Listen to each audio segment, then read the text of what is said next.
கிறிஸ்துவில் பிரியமானவர்களே, ஆண்டவராகிய இயேசு கிறிஸ்துவின் நாமத்திலே உங்கள் யாவரையும் வாழ்த்தி ஆசீர்வதிக்கிறேன். இந்த நாளுக்கென்று தேவன் நமக்கு அருளியிருக்கிற ஜீவ வார்த்தை சங்கீதம் 114 அதிலே 8வது வசனம். அவர் கன்மலையை தண்ணீர் தடாகமாகவும் கற்பாறையை நீரூற்றுகளாகவும் மாற்றுகிறார். என கேட்கிற தேவனுடைய பிள்ளைகளே, கடினமானவைகளில் இருந்து கனிவானவைகளை கர்த்தர் புறப்பட செய்கிற ஒரு நாளாக இந்த நாள் இருக்கிறது. Day in which the dry situations will respond and give forth goodness. The flint will be changed into a fountain. கற்பாறைகள் மறுமொழி கொடுக்கும் ஒரு நாள். என கேட்கிற தேவனுடைய பிள்ளைகளே, 3வது வசனத்தை கவனிக்கும் பொழுது, தடையாய் நின்றவைகள் விலகி ஓடும், எதிராக புறவாகிப்பவைகள் பின்னிட்டு திரும்பும். எனவே இந்த நாளிலே தேவன் உங்கள் வாழ்க்கையிலே எவைகள் தடைகளாய் காணப்படுகிறதோ, எவைகள் எதிராக நிற்கிறதோ, அவைகள் எல்லாம் கர்த்தர் இன்றைக்கு மாற்றுகிறார்.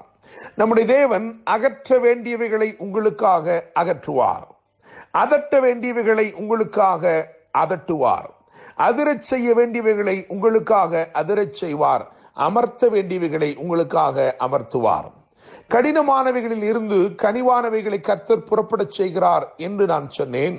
கற்பாறைகள் இன்றைக்கு கனிவான மறுமொழி கொடுக்கும் என்று சொன்னேன். அதற்கு ஆதாரமாக 3 சம்பவங்களை உங்களுக்கு முன்பதாக நான் வரிசைப்படுத்த விரும்புகிறேன். முதலாவதாக யாத்திராமத்தின் புஸ்தகம் 2ஆம் அதிகாரம் 6ஆம் வசனத்தை கவனிக்கும் பொழுது, அந்த வசனத்திலே இப்படியாக எழுதியிருக்கிறது, அவள் இரக்கமுற்றாள் என்று எழுதியிருக்கிறது. பார்வோனின் குமாரத்தி, அதிகாரம் நிறைந்த ஒரு இடத்திலிருந்து வருகிற பார்வோனின் குமாரத்தி, அந்த நாட்களிலே இஸ்ரவேலருக்கு விரோதமாய் கடினமான உத்தரவுகளை பிறப்பித்திருந்த ஒரு பார்வோனின் குடும்பத்தில் இருந்து வருகிற பார்வோனின் குமாரத்தி, அவளிடத்திலிருந்து ஒரு கனிவு வெளிப்பட்டது. அவள் இரக்கமுற்றாள் என்று எழுதியிருக்கிறது. என்னுடைய பிள்ளைகளே, பார்வோனின் குமாரத்தியிடத்தில் இருந்து பாசம் வெளிப்பட்டது என்று நான் எழுதியிருக்கிறேன். அதைத்தான் முதல் குறிப்பாக நான் வைக்க விரும்புகிறேன். இந்த நாள் நிச்சயமாக உங்கள் வாழ்க்கையிலே கடினமான இடத்திலிருந்து கனிவானவைகளை கர்த்தர் புறப்பட செய்கிறார். யார் உங்களுக்கு விரோதமாய் கடின வார்த்தைகளை பேசினார்களோ அவர்களிடத்திலிருந்தே கனிவான மறுமொழிகள் வரப்போகிறது. தேவனுடைய பிள்ளைகளே, பார்வோனின் குமாரத்திடத்திலிருந்து பாசம் வெளிப்பட்டது. 2வதாக, அழிக்க தேடினவர்களே அலங்கரிக்கிற ஒரு சம்பவம்.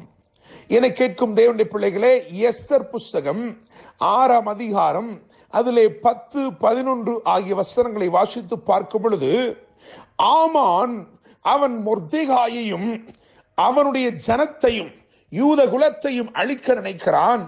ஆனால் அழிக்க நினைக்கிறவனை கொண்டே கர்த்தர் ஒரு அலங்கார விஷயத்தை, ஒரு அலங்கார காரியத்தை செய்கிறார். நீங்கள் அந்த 2 வசனங்களை வாசித்தால் அறிந்து கொள்வீர்கள்.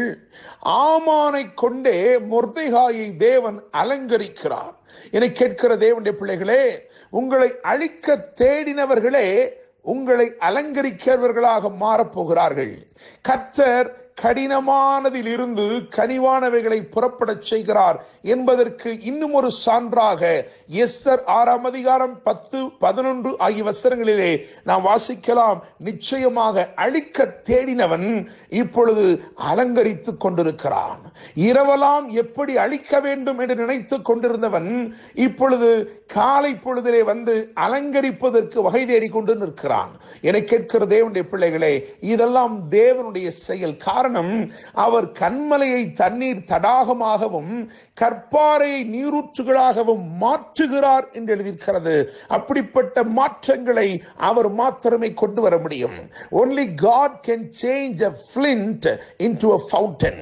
இன்றைக்கு உங்கள் வாழ்க்கையிலே அப்படிப்பட்ட கிரியைகளை நிச்சயமாய் தேவன் செய்கிறார்.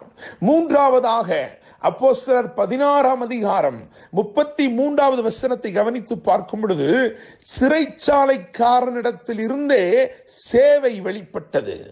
இன்னொரு விதத்தில் சொல்ல போனால், சேதப்படுத்தின இடத்தில் இருந்தே சேவை வெளிப்பட்டது. தேவனுடைய பிள்ளைகளே, நான் இப்பொழுது இந்த வசனத்தை நீங்கள் கவனித்து பாருங்கள். அப்போஸ்தலர் 16:33 அதன் அடிப்படையில் பார்க்கும் பொழுது, எந்த சிறைச்சாலைக்காரன் இங்கே அப்போஸ்தலனாகிய பவுலை சேதப்படுத்தினானோ, அவனே இப்பொழுது காயம் கட்டுகிறான் என்று எழுதியிருக்கிறது.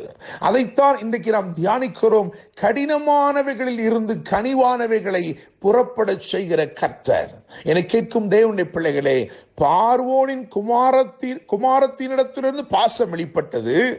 அழிக்க தேடின ஆமானிடத்திலிருந்து அலங்காரம் வெளிப்பட்டது. இங்கே சிறைச்சாலைக்காரன் சேதப்படுத்தின சிறைச்சாலைக்காரனிடத்திலிருந்து சேவை வெளிப்படுகிற தேவனுடைய பிள்ளைகளே. காரணம், அவர் கன்மலையை தண்ணீர் தடாகமாகவும் கற்பாறையை நீரூற்றுகளாகவும் மாற்றுகிறார். The dry ground will respond. இந்த நாளிலே கடினமான எல்லாம் இந்த நாளிலே கனிவானவைகளை உங்களுக்காக புறப்படச் செய்கிறது. இதன் பின்னணியிலே கர்த்தர் இருக்கிறார். கர்த்தர் இந்த காரியங்களை செய்திருக்கிறார். உங்கள் வாழ்க்கையில இன்றைக்கு கர்த்தர் கன்மலையை தண்ணீர் தடாகமாக மாற்றி கற்பாறையை நீரூற்றாக மாற்றி தொடர்ந்து அதிலிருந்து நன்மைகள் வரும்படி செய்து உங்களை ஆசீர்வதிப்பாராக என்று அன்புடன் pastor Daniel Moses. God bless you.